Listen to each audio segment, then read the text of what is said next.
काय बोलायला लागला? शेतकऱ्याला इज्जत असते होय? या देशातल्या सगळ्यांच्या अशा वागणुकीमुळे एक दिवस देशाची इज्जत तुम्हाला येशीवर टांगायची येळी. तवा सांगणार कुण नसन. अतिवृष्टी आली, वाला दुष्काळ, कोरडा दुष्काळ, रोगराई आली, कोरोनामुळे सगळं जग ठप झालं. थांबला नाही तो फक्त शेतकरी. साधं टिकल्याचं पाकिट विकणाऱ्याला विचारलं काय करतो, तो म्हणतो बिझनेस आहे माझा. आणि एका धान्याच्या दाण्यापासून हजारो दाणे बनविणारा शेतकरी बिझनेसमन नाही याची लाज नाही वाटत? आणि तुमच्या या अशा नटवेपणापायी आज नवी पिढी अर्धवट शिकलेली मातीत पाय घालायला तयार होत नाही. उद्या जर शेती करणारी पिढीच निपाजली नाही तर काय करणार आहे तुम्ही?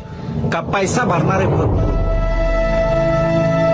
एक दिवस तुमच्याकडे खूप पैसा असन, खायला अन्नाचा कण नसन, त्यावेळी काय खाता? पैसे, नोटा. सांभाळा तुमची पोरगी. बघा शहरातला माणूस. चला.